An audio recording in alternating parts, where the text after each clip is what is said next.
बिस्मिल्लाहिर्रहमानिर्रहीम। आप देख रहे हैं डायलॉग, मैं हूं रबनवाज बाजवा। नाज़रीन, आज हम आपको बताने जा रहे हैं रेस्क्यू 1112 की कहानी। इसके बानी और director general doctor Rizwan Naseer साहब की ज़बानी। डॉक्टर साहब, welcome in the show. Doctor साहब, ये बता दें कि रेस्क्यू 1112 इतनी बड़ी सर्विस और इतना बड़ा काम आपने इस मुआशरे में जब आगाज़ किया तो आपको किन मुश्किलात का सामना करना पड़ा और किस तरह से आप ये इस टास्क को अचीव कर सके? 91-92 में हमने जो है वो जब पहली स्टडी की उसमें ये पता चला कि 95% चांस ये है कि हादसे इमरजेंसी में आपको एम्बुलेंस नहीं मिलेगी। एम्बुलेंसेस अस्पतालों में अवेलेबल होती थी, फलाही इदारों के पास थी, लेकिन लोगों को जिस वक्त इमरजेंसी होती थी उस वक्त नहीं मिलती थी। और लोग उनकी मदद करते हुए घबराते थे कि मेडिको लीगल केस बन जाएगा, उठा के लेके गए तो और कुछ नहीं तो बहैसियत विटनेस हमारा नाम डाल दिया जाएगा और हर बार हमें पेशी पे जाना पड़ेगा। तो बड़ा एक जवान लोग सड़क पे खून बहने की वजह से उनका इंतकाल हो जाता। हमारे पास लोग आते थे और जब मैं देखता था ज़ख्मी आते थे और जिस हालत में उनको उठा के लाया जाता था तो बड़ा दुख और अफसोस होता था कि बाहर तो ये हो सकता है तो हम क्यों नहीं ये कर सकते। तो जब मैंने जिससे भी बात की, जिस इदारे के पास भी गया कि हमें ये करना चाहिए, इवन फलाही इदारों के पास गया, 96 में हमने पुलिस पेट्रोलिंग स्क्वाड में एक ट्रेन बंदा बिठा दिया, लेकिन वो चीज़ें कुछ 3 महीने बाद वो सारे ट्रांसफ़र हो गए। वो कहते हैं ये हमारी ज़िम्मेदारी नहीं है। शहरी दिफा था, हमने उसको कहा कि भई आप ये करें, आपकी ये जिम्मेदारी है कि एमरजेंसी सर्विसेज को भी अब दुनिया में जिस तरह बाकी के शहरी दिफा के इदारे कर रहे हैं आपको भी करना चाहिए। हमने वो उसमें कौमी रिफॉर्म्स कराए 2001 और 2 में, और वो जो था तकरीबन सारे रिफॉर्म्स फाइनलाइज हो गए। बल्कि मुझे अगर ज़िंदगी का अफसोस रहेगा तो वो ये था कि अगर वो रिफॉर्म इम्प्लीमेंट हुए तो शायद जंजले में आधे लोग बच जाते। तो बड़े मायूस हुए और हर किसी ने कहा डॉक्टर साहब देखा ना, हमने कहा था ये पाकिस्तान नहीं, अमेरिका नहीं, यहाँ पर नहीं हो सकता। तो हम बड़ी अफसोस भी था। और उसके साथ जिस वक्त हम वापस पंजाब आया और यहाँ पे लाहौर में हमने जो हुकूमत थी उस वक्त हुकूमत चौधरी परवेज़ इलाही साहब ने कहा कि जी आप सिविल डिफेंस को भूल जाएं, एक नई एम्बुलेंस सर्विस शुरू करें। और वहाँ से हमने जो है एक नया एम्बुलेंस सर्विस का जो कॉन्सेप्ट था वो लेकर आए। और उस वक्त बड़ा मुश्किल था, जब भी मैं जहाँ पे भी जाऊँ वो कहें जी डॉक्टर साहब आप 911 अमेरिका की या जो है 999 यूके की आप बातें करते हैं, ये पाकिस्तान है, यहाँ पे नहीं बन सकता ये।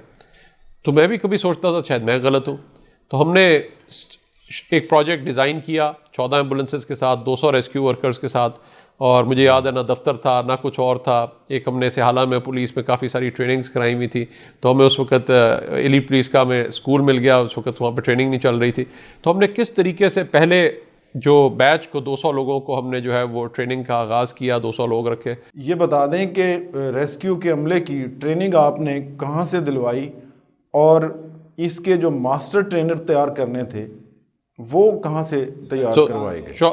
शुरू में चूँकि मैं खुद एक डॉक्टर था और पहले हम एम्बुलेंस सर्विस शुरू कर रहे थे तो कोर्स को खुद मैंने कंडक्ट कराया और एशियन डिज़ास्टर प्रिपेयर्डनेस सेंटर से मैंने कहा कि आके वो मॉनिटर करें कि ये ट्रेनिंग जो है हम उसी तरह म्यार पे कर रहे हैं सारी चीज़ें। तो वो उन्होंने मॉनिटरिंग की और ये कोर्स पहला जो था वो मैंने खुद कराया, क्योंकि उससे पहले जो थी हमने किताबें भी लिखी हुई थी जो कि WHO ने भी प्रिवेंट कराई थी कि प्रिंसिपल्स ऑफ फर्स्ट एड यानी कि, और उसके ऊपर जो एमरजेंसी मैनेजमेंट है उसके ऊपर बाकायदा बुक्स थी। तो वो हमने आसान उर्दू के अंदर की थी ताकि लोगों को समझ आए। और हमारा ज़्यादा फोकस ये था कि उनको प्रैक्टिकली पेशेंट्स को मैनेज करना आना चाहिए। तो जिस वक्त हमने ये 14 एम्बुलेंसेज 200 रेस्क्यूअर्स ने काम शुरू किया तो मुझे याद है डॉक्टर्स भी खड़े होकर देखते थे कि ये देखिए कमर की चोट के मरीज़ को किस तरह स्पाइनल बोर्ड के साथ शिफ्ट हो रहे हैं, किस तरह ये CPR कर रहे हैं, किस तरह इनकी शिफ्टिंग प्रोटोकॉल्स हैं। तो बाकायदा एक रोल मॉडल के तौर पे आए। और मुझे याद है उन 14 एम्बुलेंसेज से 2004 अक्टूबर में जब हमने शुरू किया है तो उसके बाद आज हमारे पास हर बंदा कहता है कि मेरी तहसील में भी सर्विस को शुरू करते हैं। तो वहाँ से एम्बुलेंस सर्विस शुरू हुई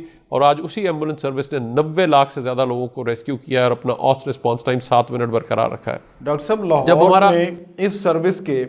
पायलट प्रोजेक्ट के आगाज़ से लेकर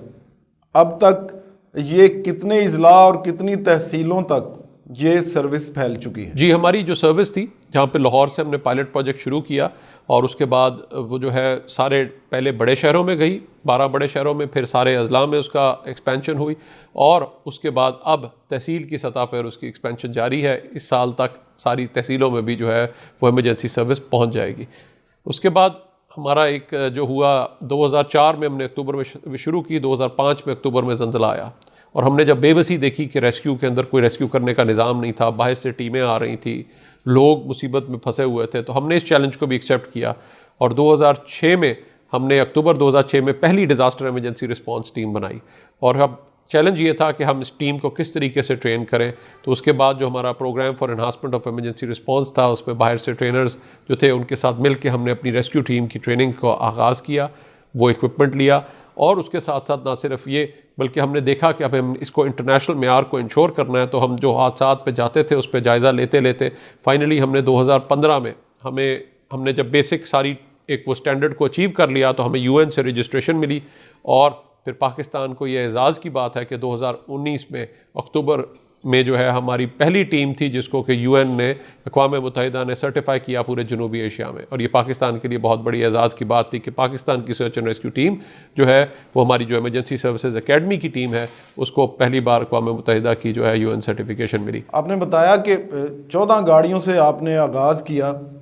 इस वक्त आपके पास कितनी गाड़ियाँ और कितनी मोटर बाइक्स हैं जो इस सर्विस में खिदमात अंजाम दे रही हैं? हमने 14 एम्बुलेंसेज से इमरजेंसी एम्बुलेंस सर्विस का आगाज़ किया था। उसके बाद फिर हमारी जब एक्सपेंशन हुई और सारे अजला में गए तो तकरीबन हमारी 350 एम्बुलेंसेज हो गई थी। लेकिन उसके बाद जब पेशेंट ट्रांसफ़र सर्विस 2017 में जिस वक्त वो नहीं होती थी, हेल्थ के पास गाड़ियाँ खड़ी होती थी लेकिन लोगों को नहीं मिलती थी, जब कोई सीरियस मरीज को शिफ्ट करना होता था किसी छोटे तहसील से या अजला से किसी बड़े हॉस्पिटल के अंदर, तो वो एम्बुलेंसेज अक्सर नहीं मिलती थी। तो हेल्थ ने फिर हमें जब हैंड ओवर की तकरीबन, तो वो एम्बुलेंसेज तो अब उसको मिला के तकरीबन हमारी 800 एम्बुलेंसेज है। और फिर जब रश बढ़ गया, शहर में ट्रैफिक बढ़ गई, तो फिर हमने लंदन और इस्तांबुल के तर्ज के ऊपर मोटर बाइक एम्बुलेंस सर्विस का भी आगाज़ किया, जिसने अब तक 6 लाख से ज़्यादा जो है एमरजेंसीज़ के ऊपर रिस्पॉन्ड किया और एवरेज रिस्पॉन्स टाइम जो हमारा 4 मिनट का रहा। तो 900 मोटर बाइक्स भी हैं जो हमारी तमाम 9 डिवीजनल हेडक्वार्टर की सतह के ऊपर जो है वो ऑपरेट करती हैं। डॉक्टर साहब, रेस्क्यू 1122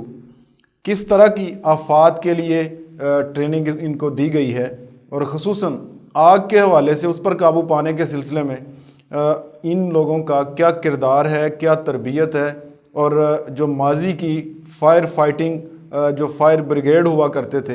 उनका और इनसे किस तरह से मुआवजा करेंगे? तीसरा हमारा जो चैलेंज आया जब हम फायर के इंसिडेंट्स पे पहुंच जाते थे और उस वक्त लोगों की एक बेबसी होती थी, वो एम्बुलेंस सर्विस के ऊपर गुस्सा निकालते थे, तो हमने उस चैलेंज को भी एक्सेप्ट किया और 2007 में लाहौर से एक हमने पायलट प्रोजेक्ट शुरू किया एक जदीद फायर सर्विस का, जिसमें वो एरियल लैडर भी थी 100 फुट की, और उसमें हमने पहली बार स्टाफ की ट्रेनिंग शुरू की जो कि हमने स्कॉटलैंड से हमें ट्रेनिंग मिली और हमने पहला जो मास्टर ट्रेनर्स ट्रेन हुए। और उसके बाद फिर हमने फायर के सर्विस के लोगों को ट्रेन किया और 2007 से जो सर्विस का आगाज़ हुआ, फिर 2010 में हमने तमाम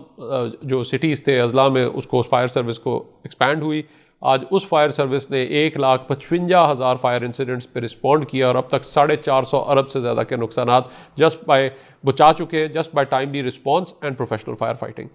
ना सिर्फ ये बल्कि हमने आवाम को जो भी बेचारे मुसीबत में कॉल करते हैं, कोई भी इमरजेंसी हो, अगर कोई जानवर भी अंदर गिर जाए किसी कुएं में, लोग कुएं में गिर जाए, कोई डूब जाए, कोई डूबे हुए लोग हों, कोई फ्लड का ऑपरेशन हो, हम तमाम इवन कहीं पे कोई ज़ख्मी है जिसको गोलियां लग गई हैं और वहाँ पे क्राइम भी है, तो वहाँ पे भी हमारे बंदे रिस्पॉन्ड करते हैं और हम जाके उनको कहते हैं कि ये इमरजेंसी जो है हम उनकी जिस तरीके से भी उस इमरजेंसी में मदद कर सकें हम उनकी मदद कर सकें, क्योंकि और कहाँ पर डायल करेंगे। तो एक नंबर डायल करता है 1122, तो यानी कि ये पहले 2 हिस्से हैं। पाकिस्तान टेली कम्युनिकेशन अथॉरिटी ने इसको इमरजेंसी नंबर डिक्लेयर किया है। इसके ऊपर जैसे ही हमें कॉल आती है फ़ौरन हमारी कोशिश होती है कि 7 से 10 मिनट के अंदर अंदर फ़ौरन हम उन लोगों तक पहुँचे और उनकी जाके मदद कर सके। डीजी साहब, एमरजेंसी में रिस्पांस का दीगर ममालिक में और ख़ुसूसन तरक्की याफ्ता ममालिक में कितना वक्त है और रेस्क्यू के लिए हमारा जो रिस्पांस होता है 1122 का ये कहाँ पे खड़ा है? मैं समझता हूँ जी 7 से 10 मिनट कहीं पे भी अगर आप किसी भी इंटरनेशनली देखें तो एक बहुत अच्छा स्टैंडर्ड कंसिडर किया जाता है। और अगर आप मोटर बाइक एम्बुलेंस सर्विस का हमारा देखें तो 4 मिनट, ये एक इंटरनेशनली भी एक अचीवमेंट है। आप आज अगर लंदन में हो या कहीं और बड़े शहरों के अंदर, वहाँ पे आपको बड़ी देर बाद कहीं घर पे या वहाँ पे आपको इमरजेंसी सर्विस मिलती है। और आज हमारा अगर आप देखिए तो ये वाकई एक इंटरनेशनली भी इसको कंपेयर किया जा सकता है और एक मॉडल है। ना सिर्फ ये बल्कि जैसे जैसे हमने फर्दर एक्सपेंशन हुई तो गाँव की सतह के ऊपर और हर यूनियन काउंसिल की सतह के ऊपर हमने वॉलंटियर्स को भी इंगेज किया है कि लोग ट्रेंड हो, और हमारा ऑब्जेक्टिव ये है कि हर घर में एक फ़र्स्ट एडर ट्रेंड हो। तो हम रेस्क्यू स्काउट्स भी ट्रेन करते हैं ताकि हर घर में एक फ़र्स्ट एडर हो और ना सिर्फ ये बल्कि हर यूनियन काउंसिल की सतह पर अगर कोई दूर दराज इलाका भी है तो वहाँ पे भी एक कम्युनिटी इमरजेंसी रिस्पांस टीम 12 लोगों की ट्रेंड हो जो कि इमरजेंसी में फ़ौरन रिस्पॉन्ड कर सके, और जब तक बाहर से दूर से इमरजेंसी सर्विस अगर किसी ने आना है और दूर दराज इलाके में किसी गाँव में है वहाँ पर भी लोगों की एक मदद का निज़ाम हो और वो हमारे साथ राब्ते में हो। डीजी साहब, किसी भी फोर्स का मेयार कायम रखने के लिए उसकी तरबियत जो होती है वो सबसे अहम किरदार अदा करती है। इस रेस्क्यू 1112 के हवाले से और इसके तरबियत के मेयार को जदीद तकाज़ों से हम आहंग करने के लिए आपके यहाँ क्या कुछ किया जा रहा है? हमारी जो इस वक्त जो हमारी इमरजेंसी सर्विसेज एकेडमी, हमारा जो रेस्क्यू 1112 की मेन सक्सेस की वजह है वो हमारी ट्रेनिंग है। हमने ट्रेनिंग के ऊपर कोशिश की है कि कॉम्प्रोमाइज़ ना करने दें। तो पहली बार हमारा पैरामेडिकल डिप्लोमा होल्डर आता है और इसमें बाकायदा हमारा स्क्रीनिंग का एक प्रोसेस है जिसमें पाकिस्तान टेस्टिंग सर्विस या NTS से बाकायदा स्क्रीनिंग होती है और वहाँ पे उसको देखा जाता है कि ना सिर्फ वो रिटर्न के अंदर ठीक हो बल्कि उसका एप्टीट्यूड और जहन भी हो towards the rescue service. Because इसमें आपको बड़ा एक्टिव फिज़िकली फिट बंदा चाहिए जो ना आग से डरता हो, ना पानी से डरता हो, ना स्पेस से डरता हो, ना हाइट से डरता हो। अगर किसी के अंदर भी ये चीज़ें हैं, उसका खौफ है, तो वो रेस्क्यूअर नहीं बन सकता। तो बाकायदा एक स्क्रीनिंग और उसके बाद फिजिकल उसका फिटनेस टेस्ट भी होता है। उसके बाद बाकायदा एक बड़ी रिगरस 6 महीने की ट्रेनिंग है जो हमारी इमरजेंसी सर्विसेज एकेडमी है। वहाँ पर ना सिर्फ पंजाब के लोग बल्कि पूरे पाकिस्तान के लोगों को हम ट्रेनिंग देते हैं और यहाँ पे अब तक 20,000 से ज़्यादा लोग हम जो है वो ट्रेन कर चुके हैं। और ना सिर्फ ये बल्कि उसके बाद उनकी साथ साथ हर महीने टेस्ट होते हैं और साथ साथ ये कॉन्टिन्यूस ट्रेनिंग का जो अमल है वो साथ साथ जारी रहता है ताकि हम अपने मेयार को मेंटेन रख सकें। उनका फिजिकल फिटनेस टेस्ट भी होता है और इन चीज़ों को ट्रेनिंग को भी असेस किया जाता है। और हर साल हम नेशनल रेस्क्यू चैलेंज होल्ड करते हैं जिसके अंदर पाकिस्तान से सारी प्रोफेशनल टीमें आती हैं। और उसके अलावा हमारा इंटरनेशनल वॉलंटियर डे होता है 5 दिसंबर को, उस पर वॉलंटियर्स का भी नेशनल चैलेंज होता है जहाँ पे कम्युनिटी इमरजेंसी रिस्पांस टीम हर यूनियन काउंसिल की जो है वो जो बेस्ट टीम है अपने ज़िले से वो आके पहले डिस्ट्रिक्ट लेवल पे compete करती है, वहाँ से जो बेस्ट टीम है वो डिविजनल लेवल पे और फिर वो नेशनल चैलेंज के अंदर आके पार्टिसिपेट कर रही होती है टीमें, ताकि इससे हम उनकी ट्रेनिंग को मुसलसल जो है बेहतर से बेहतर बना सके और वो रेगुलर रिहर्सल्स के ज़रिए अपने आप को जो है वो फिट मेंटेन रखें। डीजी साहब, कोरोना जैसी ख़तरनाक वबा की सूरत में रेस्क्यू 1112 के एहलकारों का क्या किरदार इन्होंने अदा कर सके हैं, और ये बता दें कि जो लोग इसमें काम कर रहे थे इस हवाले से कोरोना के मरीज़ों को हैंडल करते वक्त उनके तहफ़्फ़ुज़ के लिए क्या इक़दाम किए गए हैं? हमने ना सिर्फ ये बल्कि आपने जब ये हैज़र्डस मटेरियल जिसको हम कहते हैं हैंडलिंग, जब ये गैस की कोई लीकेज है, कोई इस किस्म के वाक़यात होते हैं, वहाँ पे बाकायदा ब्रीदिंग अपरेटस को इस्तेमाल करना और उसकी ट्रेनिंग जो है हमने स्टाफ को दी होती है। तो जैसे ही कोरोना शुरू हुआ उस वक्त याद है कि यहाँ पे हमारे पास बलूचिस्तान के लोग भी थे, खैबर पख्तूनख्वा के लोग भी अंडर ट्रेनिंग थे, पंजाब के साथ साथ उन लोगों की फ़ौरन हमने ट्रेनिंग शुरू करा दी फरवरी मार्च में ही, ताकि हम इससे न बर्दाश्त हो सके। और रेस्क्यू 1112 ने आज फ्रंट लाइन के ऊपर जाके कहीं से भी कोरोना की कॉल आती थी तो वहाँ पे जाके अपनी ज़िंदगियाँ ख़तरे में डालते हुए भी वहाँ पे जाके लोगों को इतने खौफ में भी जाके लोगों को रेस्क्यू करते थे। उनको कहीं पे भी ले जाना है, अगर उनको क्वारंटाइन फैसिलिटी ले जाना है, अस्पताल ले जाना है, ICU ले जाना है, तो वहाँ पे ले जाने के लिए बाकायदा स्टाफ जो था वो ट्रेंड था, बाकायदा हमारी एम्बुलेंसेज रिस्पॉन्ड करती थी और तकरीबन हमने 14,700 से ज़्यादा लोगों को जो है हमने शिफ्ट किया। बल्कि जिस वक्त खुदा न खास्ता कोई उनकी अमवात हो जाती थी और कोई करीब आने को तैयार नहीं था, तो उन लोगों को भी जो है हमने 2,700 से ज़्यादा लोग जो शहीद हुए उनको हमने बाकायदा एक रिस्पेक्टेबल अंदाज से, महज़ब अंदाज से उनके बरियल का भी पूरा प्रोसेस को अरेंज किया और वो भी हम जो है वो रिस्पॉन्सिबिलिटी दे रहे हैं। ना सिर्फ ये बल्कि जिस वक्त डिसइंफेक्शन का आया तो हमारी फायर सर्विस ने जाके आज 1 लाख से ज़्यादा 1,15,000 से ज़्यादा जो जगह हैं उनको डिसइंफेक्ट भी जाके किया, ताकि वहाँ पे भी जो इसका मज़ीद स्प्रेड ना हो सके। जो पब्लिक प्लेसेस थी वहाँ पे जाके डिसइंफेक्ट करने का भी काम करते थे। डॉक्टर साहब, रेस्क्यू के हवाले से एयर एम्बुलेंस की भी बात हुई,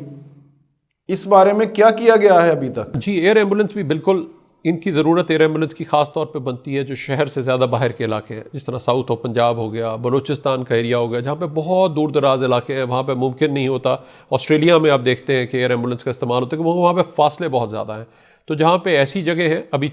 हमारा पहला टारगेट ये था कि हम बुनियादी निज़ाम को इस्टेब्लिश कर दें जहाँ पे कोई उठाने वाला नहीं था, तो जाए सानिया पे सही मैनेजमेंट हो सके, फिर उसके साथ साथ हमारी जो है को प्रॉपरली उनको मुंतकिल किया जा सके और सही उनकी ट्रीटमेंट हो। बिकॉज एक एम्बुलेंस सर्विस में और पेशेंट ट्रांसफ़र सर्विस में फ़र्क ये है कि अस्पताल से पहले का काम करते हैं, जिसमें तरबियत याफ्ता अमला है, जिसमें ट्रेंड स्टाफ है जो लोगों की ज़िंदगियाँ बचाता है। जब एक बार पेशेंट डिस्चार्ज हो गया, डेड बॉडी लेके जानी है, उसके लिए हमारे फलाही अदारे बड़ा अच्छा काम कर रहे हैं, लेकिन उनके पास एमरजेंसी सर्विस ट्रेंड स्टाफ और इक्विपमेंट नहीं था जो कि ज़िंदगियाँ बचा सके। तो हमने आज ये सिस्टम को जो है वो इस्टेब्लिश किया है, जिससे अब सब लोगों की ज़िंदगियाँ जो हैं वो बचाई जा सकती हैं। नाजरीन, डायरेक्टर जनरल रेस्क्यू 1122 से हमारी गुफ्तगू जारी है। अभी लेते हैं एक छोटी सी ब्रेक, हमारे साथ रहिएगा।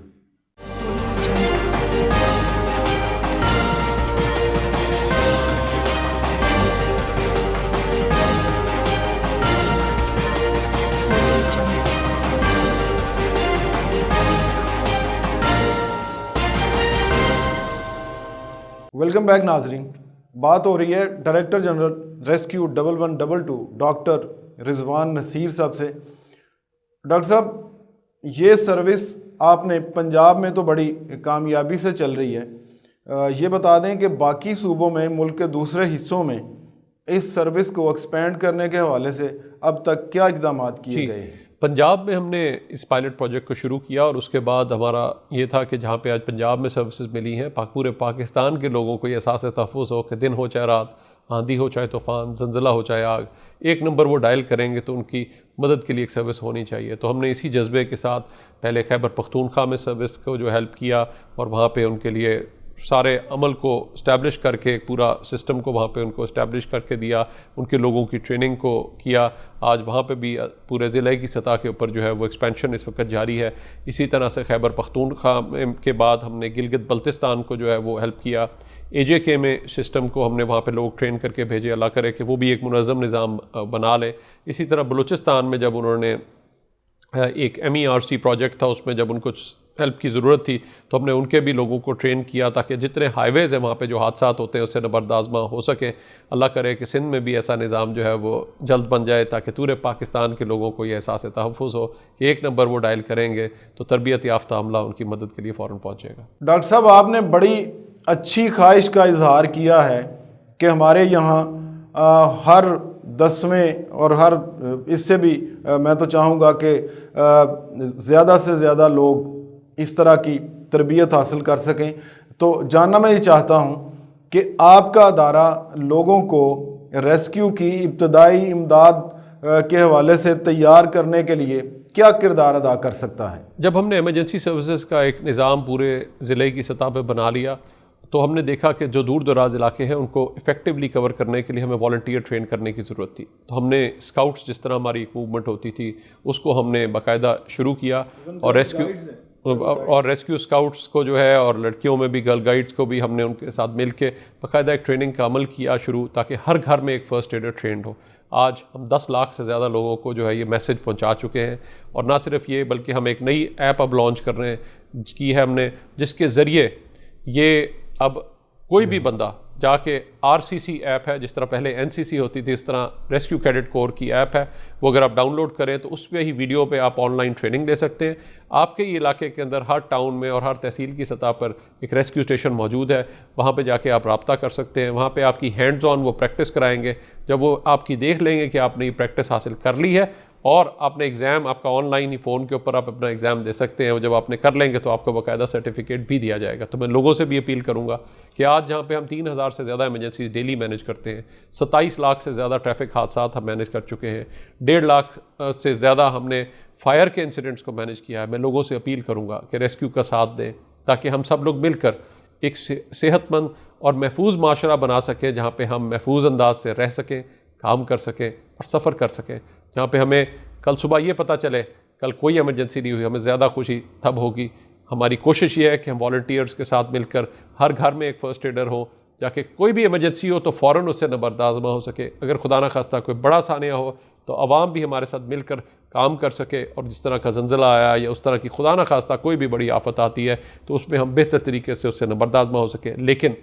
हमें एक महफूज पाकिस्तान बनाने के लिए अज़म करना होगा कि ये बढ़ते हुए हादसात को हमें कम करना है और एक महफूज माशरे की जो हमने बुनियाद रखनी है, जिसमें हम मुसलसल वर्जिश करें, एहतियाती तदाबीर को फॉलो करें, ट्रैफिक के हम चीज़ों पे भी फॉलो करें और जितनी ऊंची बिल्डिंगें बना रहे हैं उनमें फायर सेफ्टी कोड्स को यकीनी बनाएं, ताकि जो हमने करोड़ों रुपया लगा के हम बिल्डिंग बनाते हैं ये ना हो चंद पैसे बचाने की खातिर आप अपनी जानो माल को ख़तरे में डाल रहे हो। बड़ी बड़ी इमरजेंसीज जहाँ पे बड़ी हादसा हो जाता है, पूरी बस उठ जाती है, वहाँ पे हमें रिस्पॉन्ड करना होता है हादसात में। इसी तरह से खुदा न खास्ता कोई ऑयल टैंकर की कोई इमरजेंसी हो जाती है कुछ और वहाँ पे, इसी तरह कोई बड़ी आग लग जाती है, जिस तरह आपने देखा कई बिल्डिंगों में बड़ियों में आग लग जाती है, किस तरह पहले एक छोटी सी पेस में आग लगी सुबह 9 बजे और पूरा पेस जल गया। अभी हफीज़ सेंटर में पूरी रात आग लगी रही और उसके बाद जिस वक्त हमें सुबह कॉल आई हमने रिस्पॉन्ड किया और सिर्फ 25% बिल्डिंग जली है, 75% बिल्डिंग को हमने बचा लिया है और ये फायर फाइटिंग की बदौलत ही हुआ। इसी तरह कितने सारे प्लाजे हैं जिन पे अब आग लग चुकी है, सिर्फ बर वक्त रिस्पॉन्स की वजह से वो इमरजेंसी रहती है, सानहा नहीं बनता। ज़रूरी चीज़ ये है कि फ़ायर में बर वक्त कॉल करें ताकि हम आपकी बर वक्त मदद को पहुँच सकें। जब अब पूरा जल गया है और पूरा फुल ब्लोन फायर है उसको ऑब्वियसली रिस्पॉन्ड करना मुश्किल है। साथ ही साथ मैं ये कहता चलूँ कि आप दुनिया की बेहतरीन फायर सर्विस भी बना लेंगे, जो आपने देखा होगा बाहर लाल रंग के हाइड्रेंट लगे होते हैं, तो उससे जाता है एक फायर ट्रक, उसी के साथ अटैच हो जाता है, तो आपके पास पानी की एक फ़्लो होती है। अगर हर बार ट्रक को पानी भरने के लिए जाना पड़ेगा और वापस आना पड़ेगा तो कोई भी दुनिया की बेहतरीन फायर सर्विस भी लें वो मौसर अंदाज से काम नहीं कर सकती। तो इसलिए मैं सबसे अपील करूँगा जहाँ पे आपके टैंक हैं, जहाँ पे आपने करोड़ों का प्लाजा बनाया है, वहाँ पे यकीनी बनाएं कि तमाम कोनों पे आपके लाल रंग के हाइड्रेंट लगे हैं और उसके अंदर पानी अवेलेबल है, ताकि खुदा ना खास्ता अगर कोई इमरजेंसी हो तो उसको जो है वहाँ से हम फ़ौरन फायर फाइटिंग भी कर सकें और निकलने के रास्ते आपके ठीक हों और फायर एग्जिट्स आपने सही बनाए हों ताकि वहाँ से फ़ौरन लोग निकल भी सकें। तो ये जहाँ पे करोड़ों की आप इन्वेस्टमेंट कर रहे हैं, अब ऊंची से ऊंची बिल्डिंगें हमारी बन रही हैं, वहाँ पे अपनी ज़िंदगी को ख़तरे में मत डालिएगा। डॉक्टर साहब, फायर सेफ्टी कोड तो दूर की बात, एक वक्त था कि हमारे यहाँ फायर लेडर्स यानी ऊंची वो सीढ़ियाँ भी नहीं थी। ये पुरानी मैं मिसाल आपको शहीद मिलत सेक्रेटेरिएट इस्लामाबाद की मेरे जहन में आ रही है कि जब हम आग को वहाँ लगा हुआ देख रहे थे और ये कहा जाता था कि जी हम रिस्पॉन्ड इसको नहीं कर सकते क्योंकि हमारे पास सीढ़ियाँ नहीं हैं। तो इस वक्त क्या सूरत हाल है जी, इस तरह के चैलेंजेस से निपटने के लिए क्या इंतजाम किए गए हैं? अब बहुत बड़ा एक फ़र्क है और आइंदा से जो हमारी बिल्डिंगें बन रही, हमने 2017 में बाकायदा पाकिस्तान के नेशनल फायर सेफ्टी कोड्स भी पहली बार बने। अब ज़रूरत इस चीज़ की है कि जो हम बिल्डिंग का डिज़ाइन दें उसी को उसी तरीके से बनाएं और बाद में कोई ऑल्ट्रेशन ना हो, उसको यकीनी बनाया जाए। और जो मुख्तलिफ हमारे इदारे हैं ताकि उस प्रोसेस को जो प्रिवेंटिव साइड पे फोकस करते हैं, जो इसके अप्रूवल देते हैं, उसको यकीनी बनाएं। हमारी शहीद मिलत सेक्रेटेरिएट की बिल्डिंग जली, एक थोड़ी सी आग थी, पूरी बिल्डिंग जल गई और उस वक्त बेबसी का आलम था। तो ये वाली चीज़ को हमें एक्सचेंज को करने की ज़रूरत है। आज वो बहुत बड़ा चेंज है। अगर मैं उसको देखता हूँ और जब पेस जला तो आज आप अगर देखें तो हमारे पास जदीद इस वक्त पंजाब के अंदर कम से कम इमरजेंसी सर्विसेज ट्रेंड हैं, इनके पास वो लेडर्स भी हैं, ये रिस्पॉन्ड भी करते हैं और एक बहुत बड़ा चेंज आया है। लेकिन साथ ही साथ हमें यकीनी बनाना है कि जो फायर सेफ्टी कोड्स हैं और ये जो बिल्डिंगें बन रही हैं उनमें निकलने के सही रास्ते हो, फायर अलार्म सिस्टम लगे हुए हो, और अगर सिर्फ जो पानी का टैंक है उससे आप जिस वक्त बिजली की तारें डालते हैं वहीं पे पाइप्स डाल लें और उससे आपका स्प्रिंकलर ऑन हो जाए फ़ौरन जैसे ही कोई आग लगे, तो यकीनन आपका दोनों जानो माल और इस बिल्डिंग को आप बचा सकेंगे। डॉक्टर साहब, रोड एक्सीडेंट्स में रेस्क्यू 1112 कितने अफराद तक अब तक पहुंच पाई है? और मैं आपसे ये भी जानना चाहूँगा कि बतौर माहिर हमें ये बताइए कि किस तरह से लोग रोड एक्सीडेंट से बच सकते हैं और अपनी ज़िंदगियां बचा सकते हैं। अब तक 27 लाख से ज़्यादा लोगों को इमरजेंसी जो ये हादसात हैं उन पे हम रिस्पॉन्ड कर चुके हैं, ट्रैफिक हादसात पे, और रोज़ाना के बरात पे को 15-20 लोगों की जो है वो इस पे हादसे में जो है वो इंतकाल होता है। और ये ज़्यादातर लोग यंग कमाने वाले होते हैं पूरे घर के। आप सोचिए जब वो एक जाता था उसके ख़ानदान के साथ क्या गुजरती है। हमने ये देखा कि जो इनमें से जो हमारे हादसात हैं तो 70% से ज़्यादा जो ज़ख्मी लोग होते हैं वो हादसात की वजह से होते हैं, उनमें से 83% जो है मोटरसाइकिल हैं। तो मेरी मोटरसाइकिल वालों से अपील होगी और उनकी फैमिली से अपील होगी कि ये यकीनी बनाएं कि वो 50 किलोमीटर फ़ी घंटे की रफ्तार से कम पे चलें, साइड लेन में रहें, बाएँ में एक्सट्रीम बाएँ लेन में रहें और हेलमेट का सही तरीके से इस्तेमाल करें ताकि खुदा ना खास्ता अगर हादसा हो तो कोई सीरियस तौर पे हड्डी ना टूटे, उनकी कोई हेड इंजरी ना हो जिसकी वजह से उनकी जान को ख़तरा हो। तो इन चीज़ों को, और साइड मिरर्स हो ताकि जब भी उन्हें लेन बदलनी है वो देख सके। तो इसलिए अगर हम चीज़ों को फॉलो कर लें, और कई ममालिक ने करके दिखाया, तो मैं समझता हूँ सीधा हम इन ट्रैफिक हादसात को 50% कम कर सकते हैं। डीजी साहब, इतनी बड़ी फोर्स का मॉनिटरिंग और कंट्रोल का निज़ाम किस तरह से काम करता है और एमरजेंसी की सूरत में इसको किस तरह से बाहम मरबूत रखने के लिए आपके पास कोई भी क्या इंतजाम इदारा मौसर अंदाज से उस वक्त तक नहीं काम कर सकता जब तक उसका मॉनिटरिंग का निज़ाम मौसर ना हो। और रेस्क्यू की भी जो सक्सेस की बुनियाद है वो इसी पे है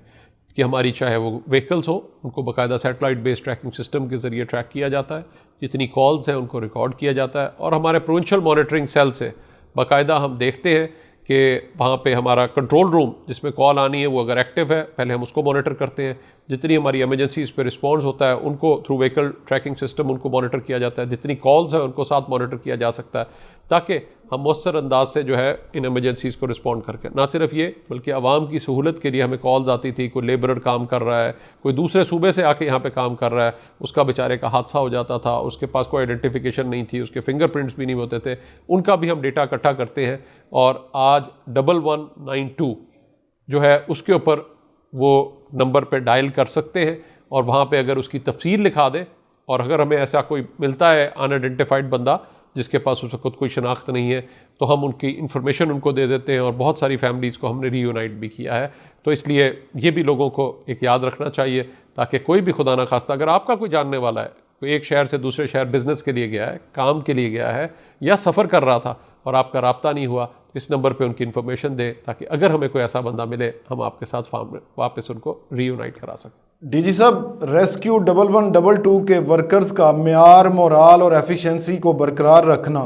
किस तरह से मुमकिन हो सका है? हमारी जो रेस्क्यू की मेन मैं समझता हूँ सक्सेस की वजह थी वो ये था, पहली बार हमने एक जदीद अंदाज से ट्रेनिंग शुरू की और उन लोगों को हमने ये कराया कि आप ज़िंदगियाँ बचाने के लिए जा रहे हैं और ये एक बड़ा रिस्पॉन्सिबिलिटी का काम है और ये बार बार उनको चीज़ जो है वो बताई जाती है और उनको ट्रेनिंग ताकि वो जाके अच्छे तरीके से उसने इखलाक के साथ लोगों की मदद कर सके और प्रोफेशनल अंदाज से उनकी ज़िंदगियाँ बचा सके। ना सिर्फ ये ट्रेनिंग बल्कि उसके साथ मॉनिटरिंग, ये दो चीज़ें हैं जिसके ज़रिए हम अपने स्टैंडर्ड्स को बरकरार रखते हैं। फिर ना सिर्फ ये, फिर हम उनका एक फ़ीडबैक का सिस्टम है कि जो भी हम एमरजेंसी डील करते हैं चाहे बड़ी हो, उसके बाद फिर उसका बाकायदा हम खुद जायज़ा लेते हैं कि हमारी क्या चीज़ें थी जिसमें मज़ीद इम्प्रूव करने की ज़रूरत है ताकि एक कॉन्टीन्यूअस इम्प्रूवमेंट का जो प्रोसेस है वो साथ साथ जारी रहे और उसके ज़रिए हम अपने सिस्टम को मज़ीद बेहतर से बेहतर बना सकें। मसलन लाहौर शहर में अब जब बहुत बड़ा हो गया और जहाँ पे पहले हम सिर्फ 14 एम्बुलेंसेज चलती थी वहाँ पे 20 हुई, उसके बाद 30 हुई, अब तकरीबन 50 एम्बुलेंसेज के साथ हमें रिस्पॉन्ड करना पड़ता है और मोटरसाइकिल्स भी हैं 300 के करीब। तो वो इतना याद रखना किसी के लिए भी मुमकिन नहीं था। जहाँ पे लाहौर एक छोटा सा था आज रायवंड की तरफ फैल गया, बरकी की तरफ चला गया, इसी तरह से शादरा की तरफ चला गया, शेखुपुरा, इतनी बड़ी एक्सपेंशन हुई। तो उसको इफेक्टिवली डील करने के लिए अब हम एक डिजिटलाइज सिस्टम पर जा रहे हैं जहाँ पर सारी व्हीकल, जहाँ पे हमारा कम्युनिकेशन सिस्टम है और जो बंदा जिसको रिस्पॉन्ड कर रहे हैं हम कॉलर और जो बंदा व्हीकल रिस्पॉन्ड करे उसको भी बाकायदा हम कॉन्फ्रेंस कॉल पे ले सकेंगे और साथ ही साथ हम ऐप भी डेवलप कर रहे हैं जिसके ज़रिए अगर आप डायल करेंगे तो आपकी लोकेशन फ़ौरन आ जाएगी और करीबी हम डिस्पैच कर सकेंगे। सो हम अपने एमरजेंसी रिस्पॉन्स सिस्टम को बेहतर बना रहे हैं। कोशिश ये है कि हर घर में लोग ट्रेंड हो, हर इवन विलेज की सतह पे जहाँ पे आज तहसीलों तक हम एक्सपेंशन को पूरा करने जा रहे हैं वहाँ पे हर विलेज की सतह पे community emergency response team trend हो जो कि हमारे साथ राब्ते में हो ताकि किसी को भी कहीं पे भी कोई इमरजेंसी हो तो उसको पता हो कि जब भी वो डायल करेंगे उनकी एमरजेंसी की में मदद करने के लिए बग़ैर अमीर और गरीब का फ़र्क रखे बग़ैर किसी सिफारिश के उनको सर्विसेज इसी तरह से इसी मेयार पे मिलेंगी। डीजी साहब, जो काम रेस्क्यूअर्स कर रहे हैं ये महज तनख्वाहदार लोग नहीं कर सकते, आप इस जज्बे के लोग कहाँ से ढूंढ निकालते हैं? ये बड़ा इंपॉर्टेंट सवाल है आपने किया और इसको बड़ा मुश्किल है यकीनन, लेकिन इसके लिए हमने बाकायदा शुरू से ही हमने जहाँ पे वहाँ पे रिटन और फिज़िकल टेस्ट लेते हैं वहीं पे हम उनका एप्टीट्यूड टेस्ट लेते हैं और एक साइकोमेट्रिक एवेल्यूएशन टेस्ट होता है जिसके ज़रिए हमारी कोशिश ये ऐसी होती है जो कि हम मोटिवेटेड और जो है ब्रेव लोगों को जो है उसके अंदर लें जो कि एक कमिटमेंट के साथ काम करना चाहते हैं, आम नौकरी करने नहीं आ रहे बल्कि एक उस जज्बे के साथ आ रहे हैं कि हमने ज़िंदगियां बचानी है। और यही हमारे ऑफिसर्स तमाम रेस्क्यूअर्स के अंदर ये जज्बा है और उसी को हम कोशिश करते हैं कि उसको मेंटेन रखें और जो हमें अल्लाह ताला ने हमारे कंधों पे जिम्मेदारी डाली है उसको हम अच्छे तरीके से पूरा कर सकें। डीजी साहब, 1122 पे बाज़ दफ़ा फेक कॉल्स भी आती होंगी, ऐसे कॉलर्स के खिलाफ क्या एक्शन लिया जाता है? हमारे लिए मैं आपसे चैनल के थ्रू मैं लोगों से भी अपील करूंगा कि ये एक एमरजेंसी नंबर है, जब भी इमरजेंसी हो हमें बर वक्त कॉल करें ताकि हम आपकी बर वक्त मदद को आ सकें। अगर हम टाइम पे कॉल नहीं करते, आग पूरी फैल चुकी है तो बहुत मुश्किल है किसी के लिए भी पहुंचना और उसको कंट्रोल करना। तो इसलिए मेरी अपील होगी लोगों से कि फ़ौरन हमें इमरजेंसी में कॉल करें, बिला वजह ना कॉल करें, डेली हमें जहाँ पे हम 3,000 3,500 एमरजेंसीज मैनेज करते हैं वहाँ पे हमें 60,000 से ज़्यादा कॉल्स आती हैं। तो आप सोच सकते हैं जब वो बेचारा ऑपरेटर बैठा हुआ है, जब आप बार बार बिला वजह कॉल करेंगे कोई एड्रेस पूछने के लिए, कोई और कुछ नहीं, तो दिन के वक्त हमने देखा लड़कियां कॉल कर रही हैं कि जी मैं हांडी पकानी थी तो हमें उसकी रेसिपी नहीं मिल रही, हमें वो बता दें, तो ये एक एमरजेंसी नंबर नहीं है। जब आप इस नंबर को मसरूफ़ रखेंगे तो इसकी वजह से किसी की जान जा सकती है। तो मेरी लोगों से अपील होगी कि एंटरटेनमेंट के लिए कहीं और कॉल करनी है, एंटरटेनमेंट का नंबर नहीं है, ये इमरजेंसी का नंबर है। इमरजेंसी हो तो हमें बर वक्त कॉल करें, बिला वजह इस नंबर पे कॉल ना करें, क्योंकि जब किसी को नंबर मसरूफ़ मिलेगा या हमारा जो ऑपरेटर उठा रहा है उसको पता है 10 में से एक कॉल इमरजेंसी की होनी है, बाकी बिला वजह लोग कर रहे हैं, तो ऑब्वियसली उसके भी जहन में चेंज होता है, उसके लिए भी एक नॉर्मल तरीके से रिस्पॉन्ड करना मुश्किल हो जाता है। तो मेरी लोगों से अपील होगी कि बिला वजह इमरजेंसी नंबर का गलत इस्तेमाल ना करें। हम इस पर एक्शन कर सकते हैं, आपके खिलाफ जुर्माना भी किया जा सकता है 50,000 रुपए या 6 महीने तक जेल भी हो सकती है। मैं सबसे अपील करूंगा इमरजेंसी सर्विसेज का गलत इस्तेमाल ना करें, ना हमें एक्शन आपके खिलाफ करना पड़े और किसी की भी ज़िंदगी इसकी वजह से ख़तरे में मत पड़े। डॉक्टर साहब, रेस्क्यू के जो वर्कर एफिशिएंसी से काम ना करें उनके खिलाफ क्या इंजबाती कार्रवाई होती है? सज़ा जज़ा के बगैर कोई भी महकमा काम नहीं कर सकता, तो इसलिए हमारा जो है उसके अंदर बाकायदा एक सिस्टम है जिसमें जब कॉल्स को रिकॉर्ड किया जाता है, हम रिस्पांस को देखते हैं, कोई बंदा नहीं करता तो उसकी बाकायदा एक इन्वेस्टिगेशन होती है और हमारा बाकायदा एक की परफॉर्मेंस इंडिकेटर्स बने हुए हैं जिसके बेसिस के ऊपर सबकी इवैल्यूएशन होती है। तो वो जो जॉब कर रहा है उसके मुताबिक उसके की परफॉर्मेंस इंडिकेटर्स हैं, उस पर देखा जाता है, जो पूरा नहीं उतरता उसके खिलाफ फिर अप्रोप्रिएट एक्शन किया जाता है। तो क्यों इमरजेंसी में हम सर्विसेज को कॉम्प्रोमाइज़ नहीं कर सकते, इसलिए सब ने अपनी फिटनेस, अपनी नॉलेज को बरकरार रखना और सही तरीके से काम करता। मुझे जिस पे फ़ख्र है कि 99% हमारे लोग बहुत अच्छे हैं और कमिटमेंट के साथ काम करते हैं। अगर कोई 1% ऐसे लोग होते हैं उनके खिलाफ हम साथ साथ एक्शन करते हैं ताकि सब लोग और ये सर्विस अच्छे तरीके से काम कर सकें। डीजी साहब, रेस्क्यू के लिए तो बड़े जिस्मानी तौर पे फिट लोग चाहिए होते हैं। इन वर्कर्स के कैरियर की प्लानिंग और इनकी रिटायरमेंट के हवाले से कुछ बता दें। रेस्क्यूअर चूँकि एक बड़ी फिटनेस डिमांड करता है, क्योंकि अगर आपने सोचिए अगर किसी का सिर्फ दिल ही मुतहर्रिक करना हो, दिल दबाना हो, तो तकरीबन आपको 100 से 120 बार दबाना पड़ता है 1 मिनट के अंदर। तो 10 मिनट के अंदर 1000 बार किसी का हार्ट दबाने के लिए अगर आप खुद फिट नहीं होंगे उसकी चेस्ट कंप्रेशन के लिए, तो आपकी थोड़ी देर बाद CPR हो रही होगी। इसी तरह अगर फायर पे जाना है तो अगर आपकी खुद फिटनेस नहीं है, 8वीं मंजिल पे आग लगी हुई है, तो फिर आप इफेक्टिवली काम नहीं कर सकते। इसलिए कानून में लोगों की जो एज है वो 45 ईयर्स थी, लेकिन उसके बाद हमने पेशेंट ट्रांसफ़र सर्विस जब हमें मिली तो जब ये 45 ईयर्स के हो जाएंगे तो इस एक्टिव इमरजेंसी सर्विस से फिर इनको पेशेंट ट्रांसफ़र सर्विस पे ले जाते हैं कि अगर एक रूटीन के पेशेंट की मुंतकली करनी है तो उसमें आपको फिर उस चीज़ की ज़रूरत नहीं है। तो हमने इसके लिए बाकायदा इनकी कैरियर प्लानिंग कर ली है ताकि जहाँ पे इमरजेंसी सर्विस से वो जाएँ तो फिर एक पेशेंट ट्रांसफ़र सर्विस पे काम कर सकें। फायर के लोग जाएँ तो फायर सेफ्टी के ऊपर और फायर प्रिवेंशन के ऊपर काम कर सकें, तो इनको ताकि वो अपने एक्सपीरियंस से बेहतर तरीके से माशरे के अंदर जो है लोगों की मदद कर सकें। डॉक्टर साहब, अब तो ये रेस्क्यू की सर्विस जो है पूरे मुल्क में इसकी बड़ी कदर की जाती है, तो आपके मुस्तकबिल के अहदाफ क्या हैं? हम इमरजेंसी सर्विस में हमारी कोशिश अब ये है कि तहसील की सतह पे जहाँ पे हमारे स्टेशन बने हैं वहाँ पे हम इस एक्सपेंशन को कंप्लीट कर सकें, हर घर में फर्स्ट एडर ट्रेन कर सकें, और ना सिर्फ ये जिस तरह पहले NCC होती थी उसी तरह RCC हम हर कॉलेज में शुरू कर सके, ताकि हमारा जितना यूथ है वो एक ज़िम्मेदार शहरी का रोल प्ले करते हुए ना सिर्फ लोगों की ज़िंदगियां बचाएं बल्कि मिलकर एक सेहतमंद और महफूज माशरा बनाने में रेस्क्यू 1122 का साथ दें, ताकि हम सब लोग मिलकर पाकिस्तान में एक सेहतमंद और महफूज माशरा कायम कर सकें। अल्लाह ताला हमें इस चैलेंज को भी पूरा करने की तौफीक अता फरमाए और एक सेहतमंद और महफूज पाकिस्तान बनाने की तौफीक अता फरमाए। डीजी साहब, आपका मैसेज क्या है तमाम लोगों के लिए और तमाम इस प्रोग्राम को देखने वालों के लिए? मैं ये सबसे कहना चाहता हूँ कि जहाँ पे हमने जब ये सर्विस शुरू करने जा रहे थे हर किसी ने कहा कि ये अमेरिका नहीं है, पाकिस्तान है। अल्लाह ताला का शुक्र है कि जो चीज़ एक नामुमकिन लगती थी आज ना सिर्फ वो पाकिस्तान के दूसरे सूबों के लिए एक मॉडल है बल्कि पूरे जनूबी एशिया के लिए आज एक मॉडल है। और पहली टीम है जो हमारी सर्च एंड रेस्क्यू की टीम है जो कि जिसको UN ने सर्टिफाई किया हमारी इमरजेंसी सर्विसेज एकेडमी की। और हमारी एकेडमी आज न सिर्फ पाकिस्तान बल्कि यूरोपियन इदारों के साथ और उनके साथ भी इल्हाक में है कि हमारी कोशिश ये होती है उसी स्टैंडर्ड पे हम ट्रेनिंग करा सकें। तो मैं ये सिर्फ कहना चाहता हूँ कोई भी चीज़ नामुमकिन नहीं। अगर हम सही सिस्टम्स बना लें, मॉनिटरिंग के सिस्टम्स बना लें, तो यकीनन इस पाकिस्तान के अंदर हम मौसर अंदाज से सारे इदारे बना सकते हैं, चाहे वो रेस्क्यू 1122 हो, मोटरवे पुलिस हो, नादरा हो। यकीनन ये जो यूथ है हमारे पास इतना और भी कहीं नहीं है। तो हम अगर इन लोगों को ट्रेन कर सकेंगे और सब लोग हम ज़िम्मेदार शहरी होंगे तो यकीनन हम सेहतमंद और महफूज पाकिस्तान की बुनियाद रख रहे हों। Director general rescue 1112 doctor Rizwan Naseer साहब, आपने डायलॉग के लिए वक्त दिया। मैं डायलॉग की टीम की तरफ से आपका शुक्रिया अदा करता हूँ। नाज़रीन, इसी के साथ ही आज के प्रोग्राम का वक्त ख़त्म हुआ। इजाज़त दीजिए। अल्लाह हाफ़िज़।